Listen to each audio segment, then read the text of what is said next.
It's a battle of the senses. Boston chefs challenge to recreate each other's signature dishes, but there is a big catch. Master Chef Bimmy Cruz is the host of a new show called Blind Kitchen. Two hardcore Boston chefs are about to put their taste buds to the test. Most people can name the food on their plate. Garlic, fresh onion, Butter in here, Parsley, porchetti, meatballs. banana. But can they do it blindfolded? Once you have the blindfold on, it's completely different. maybe not chicken. This pork chop? It's either pork or veal. I know it, but I don't know it. Almost tastes like arugula. We've challenged 20 incredible chefs to go head-to-head in the ultimate culinary competition.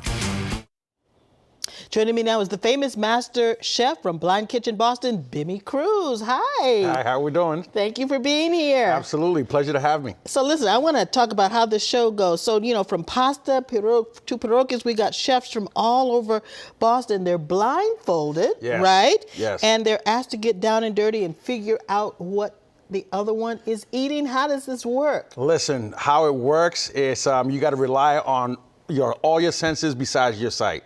So you got to mainly focus on smell, touch, and taste. I do not envy none of these chefs. This, I'm telling you, is a challenge that seems fun, but if I'm under pressure, I would hate to have to do it.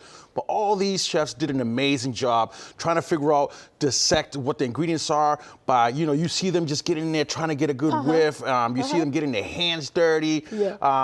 And then finally just tasting it. And the thing is that it'd be so funny how textures could be so similar with different kinds of food, and when they put them in their mouth and now they're saying, wait a minute, is this, is that? I'm on the outside just looking, trying to guide them as much as possible, but at the same time, I'm so happy that I'm not the one actually going through it. Well, it speaks to how much sight is part of the eating experience. Absolutely, we eat with our eyes. People say that all the time. So if I plate for me, when I cook a dish, I like to plate it to look really beautiful. And people be like, wow, that dish looks amazing. And I always say in the back of my head, or even to them, the goal is for it to taste better. Yeah. So, but visually, it's the first thing is gonna catch your eye, and it's gonna let you identify what is this. I'm like, oh, I don't need scallops. Oh, I don't like spinach. Right. Ooh, you already know, like you're Yes. visualizing it. But now let's say, I just give you something that you're not really 100% sure. You might think in the back of your head you're not really like or don't like, but you're just eating it blindfolded. And you might taste it and you like it. Yeah, and it's like, what is this? I never knew about this. Well, you visually, you probably didn't find that appealing, but look at when the taste was there. Absolutely. Okay, so you first appeared on season 4 of Master Chefs. That was nearly a decade ago. Yes. Talk about how you have stayed in the business since then. Well, the thing with me was when I went to the show, I wanted to make cooking like a career. I wanted this to become a career. I just didn't know how to go about it. So when I got the opportunity to go on Master Chef, and they take like home cooks and they put them in through the ringer and give them an opportunity to become a Master Chef, that was just like a really eye-opening experience to me. I really felt that was something that I belonged in a kitchen, was something that really resonated with me. So when I left the show, the very next day, after spending a good day with my daughters, I'm a dad first. Okay. The following day, I walked into a kitchen. It was a scratch kitchen in my city that, they did pretty good food, and I was just like, you know what, let me get in here, talk to the chef. I said, I really don't got no experience, but I have a deep passion for this, and, I really want to get in here and just learn and grow in the kitchen. He says, well, you know what, I'll give you a try, come in, work a service, and if you like it, then we could talk some further.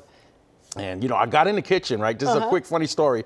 So I got in the kitchen, and when I was in the kitchen, the day one that I was there, so I'm cooking, I'm doing everything I have to do. I have a guy that's training me, and the guy that's training me, I don't know, he must have had an off day, something was happening. Like, I thought he took off to go to the bathroom. Turns out he took off. Yeah. He didn't come back for the rest of the day. So now I'm doing the station I was being trained on, plus the station he was working on. I'm being guided from people on the other line, go do this, do that. And it turned into like such a craziness. But it was something that was infectious. I loved it. A real test of your skills. Yeah, but I loved it. I thought I was like, I'm on the show again. Yeah. Except I didn't have Gordon Ramsay yelling at me. And from then on, you know, they seen that, you know, I had what it takes to, you know, hang in the kitchen, and I started off as a line cook, worked my way up to chef supervisor, worked my way up to sous chef, executive sous chef, to eventually become an executive chef and running a restaurant for many years. So what's it like blending the ingredients of being a chef and being a TV host? Oh, well, you know, it's fun, and it's you have to find that balance. You know, you have to find a balance because, you know, now you're on TV, and I feel like it gives you higher expectations. So it just holds you more accountable when you're on your own doing everything you do. When you're chefing and you're doing what you got to do, you just got to make sure that you're on top of your game. Yeah. Because I feel like there's higher expectations, but you know, it's one of those things that you're welcome to challenge because you're so passionate and you're confident in what you're doing and you're cooking. That it's Well, your personality is translate. so infectious. It's just a natural transition for you, and you've got quite a following also on TikTok. Yeah. I don't know why do people follow me? I don't get it. But I post daily recipes. I post cooking tips. My goal is to get your average Joe, anybody, to elevate their skills in the kitchen.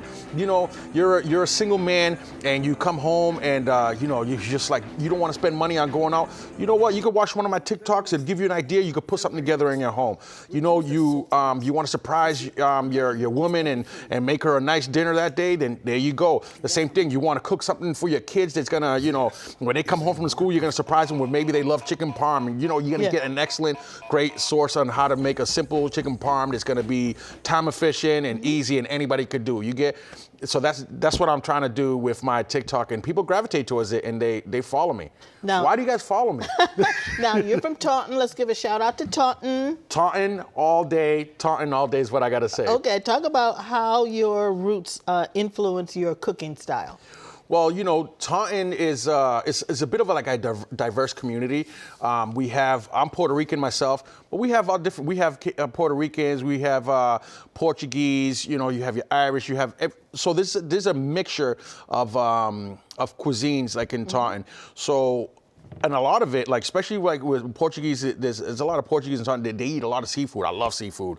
You know, I'm Puerto Rican. We eat seafood. You know, so it's just like it's one of those things where, you know, for me, it helps me like be well-rounded when it comes to my food and what I cook. All different interesting flavors. I call my food Puerto Rican influenced international cuisine. I love it. Because it's like I stick to my roots. That was you know, that's that foundation, that heartbeat that's always gonna give me my blueprint of what I'm doing. But I'm picking from all these other sources that's helping me really put these dishes together. And you know, and one thing that Taunton offers is a bit of a diverse community where I've been able to expand my palate. That's what makes Master Chef Bimmy Cruz different. Thank you for being here today. Everybody tune in to new episodes of Blind Kitchen Boston with Bimmy Cruz. It's streaming now on Very Local, and you can download the Very Local channel for free on Roku, Amazon, Fire TV, Apple TV, or Android TV. Bimmy Cruz, thanks for being here.